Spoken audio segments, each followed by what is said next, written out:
pertama, kemiskinan yang melatar belakangi kejahatan. Kemiskinan sering dianggap salah satu faktor utama mendorong seseorang untuk melakukan kejahatan.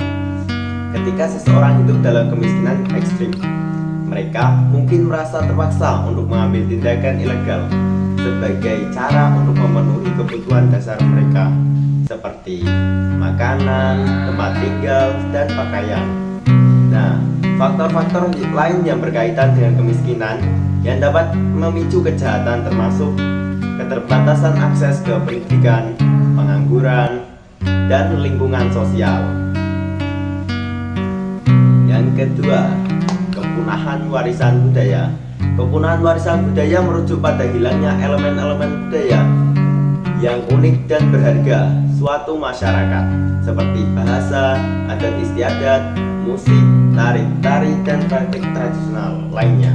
Beberapa faktor yang dapat menyebabkan kepunahan warisan budaya meliputi globalisasi, urbanisasi, kurangnya dukungan, dan yang ketiga, perbedaan sifat karakter manusia yang menimbulkan perpecahan. Perbedaan sifat dan karakter manusia dapat menjadi sumber konflik dan perpecahan dalam masyarakat.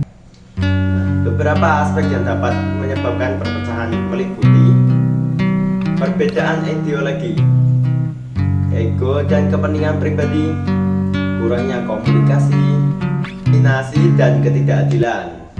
Isu ini merupakan tantangan yang kompleks dan memerlukan pendekatan yang beragam untuk penyelesaiannya, termasuk kebijakan pemerintah, inisiatif komunitas, dan perubahan sosial yang lebih luas. Selanjutnya kita akan membahas mengenai materi pernikahan beda agama dan pernikahan beda suku.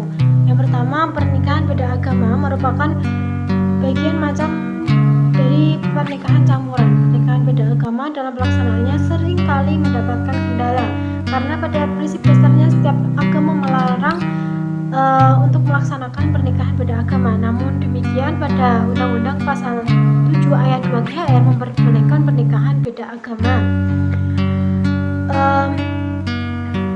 Yang kemudian kita akan membahas mengenai pernikahan antar budaya atau beda suku yang sangat rentan akan terjadinya konflik karena seringkali konflik-konflik itu terjadi karena adanya permasalahan komunikasi yang tidak sampai.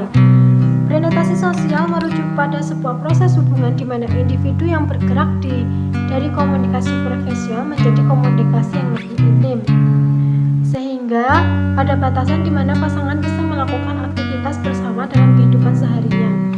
Yang kedua yaitu kita membahas mengenai materi pergaulan bebas, yang mana pergaulan bebas itu didefinisikan sebagai tindakan individu yang menyimpang atau melanggar dari norma-norma agama maupun norma sosial.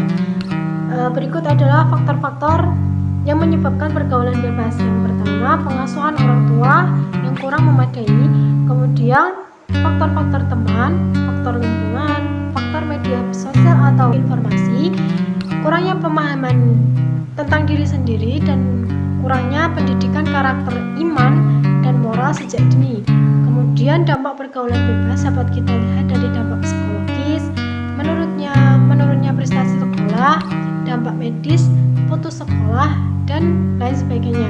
Kemudian untuk cara pencegahan, kita bisa melaksanakan sosialisasi dan edukasi tentang pergaulan bebas.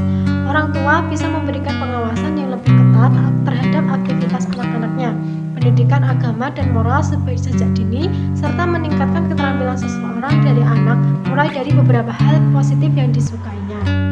Selanjutnya adalah tentang korupsi. Korupsi adalah tindakan penyalahgunaan kekuasaan untuk keuntungan pribadi atau kelompok. Bentuk korupsi mencakup suap, penggelapan, nepotisme, dan gratifikasi.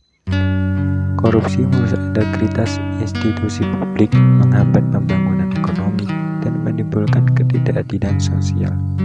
Penyebab korupsi seringkali meliputi lemahnya sistem hukum, adanya pengawasan, dan budaya primitif terhadap praktik koruptif. Penanggulangan korupsi memerlukan upaya komprehensif, termasuk reformasi institusi, penegakan hukum yang tegas, dan peningkatan transparansi serta akuntabilitas. Selanjutnya tentang kerusakan lingkungan. Kerusakan lingkungan adalah kondisi di mana lingkungan